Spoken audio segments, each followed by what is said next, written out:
Now we're in the Asteroid Coaster. This is Act 2. I take this one pretty fast. The walker is gone, and just replaced its face. Yeah, but we didn't have the choppy bits. No, we did a frenzy. Oh. But we didn't get a. I don't think we got a slam the last time because you just basically if you go through that as fast as you can, you get a slam.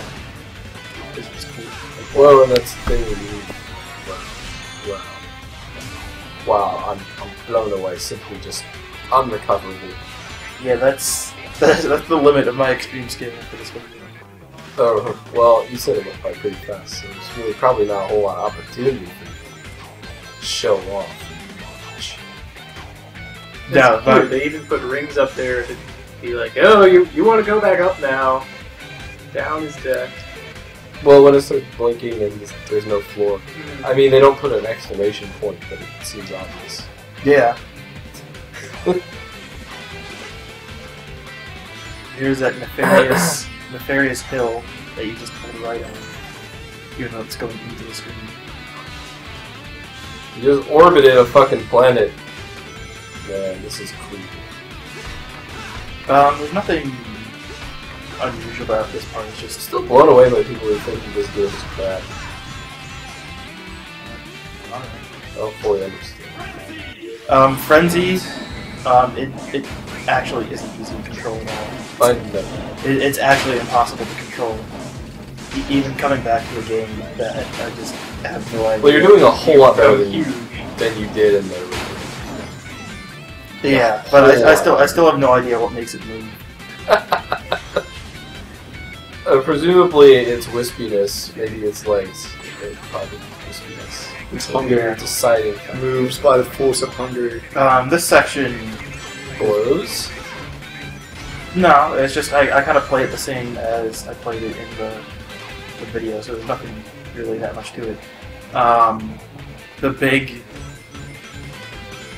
like S-ranky kind of stuff was all at the start, where if you just take that section fast enough, you end up taking this whole level fast enough, you get the bonus to the S rank is almost entirely based on time.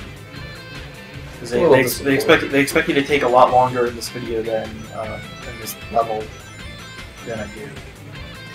Oh, there we go. I can talk about one last scoring thing. Checkpoints. The first checkpoint you get is 2,500 points. The second checkpoint you get in the level is 5,000 points. The third one is 10,000 points, and so on. The checkpoint bonus keeps doubling each time you hit a checkpoint. So it's good to get all the checkpoints. So it's good to hit checkpoints because you'll keep racking on the bonuses. Does each level have the same number of checkpoints? No. Is there one with like 64 checkpoints? I don't know. I don't think I've ever seen more than like 20,000. So I've only seen what's that? 4 checkpoints. There might be a level 5. I don't know. You have made it to the planet Cold. Where is it? It's right here. Oh, okay. This is Act 3. This is people like this one because it was we were talking about earlier while we were playing the game. Wouldn't it be cool if you started a level right where and you could hear the goal? And yeah. The challenge was in getting to it. So this is that level, and the path we took last time was the cube path, and the cube path is actually the shorter path, and it's worth less points. So we're gonna take the other path, the spikes path, and that's how we get the less rank. Of course, you get way more bonus from spikety mode than. Yeah, you get tons of bonus from spikes. Buildoos, there's a red ring up here. If you notice, when you have spikes, you can walk on spikes. Right. Well, and we'll also take advantage of the cube bonus because all of these are worth 1,000 points. All those cube rings are worth 1,000 points. Wow. So we'll just walk along spikes and get some other ring up.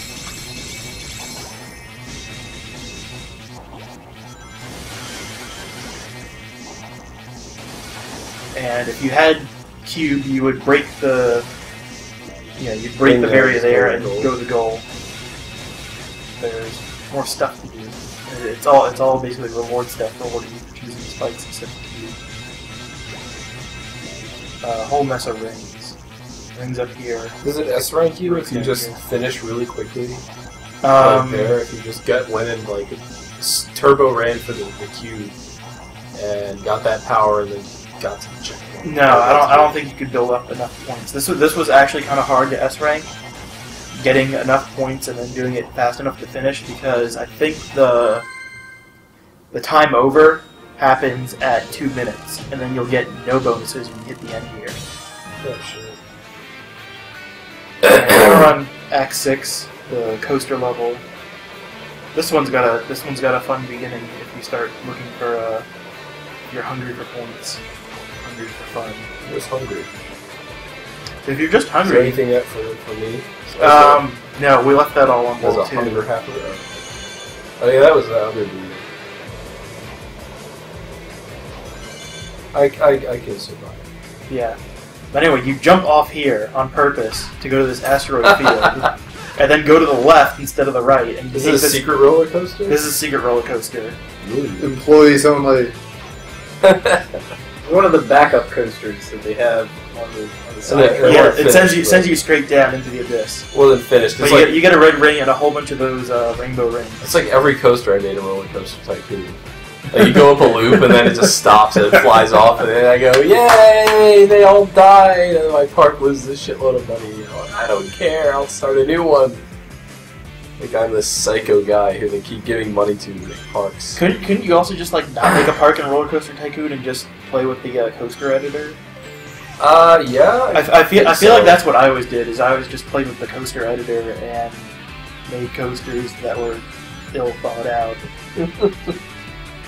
I don't remember too well because it was a long time ago. Right. But I don't think anyone's ever made. No one's ever made like a normal roller coaster. I think that's false. Okay, those guys are assholes. They pop out of the ground out of nowhere and they just hurt you. They look like a Mario enemy. They like Rayman or something. They kind of remind me of the Caterpillars from Sonic 1, except they can also shoot energy at you, which is terrible. Frenzy in the water goes really fast for whatever reason. What? You are a shark. How does that make any sense? Because you're a shark. It's completely Are you a shark? I think it's just, something with the way they change the physics in the water that Frenzy just goes nuts. There's a red ring up inside these upper blocks there. A lot of Frenzy bonus in this level. There was a Choose Your Own Adventure book called You Are a Shark. There were a lot of Choose Your Own Adventure books. Let me tell you.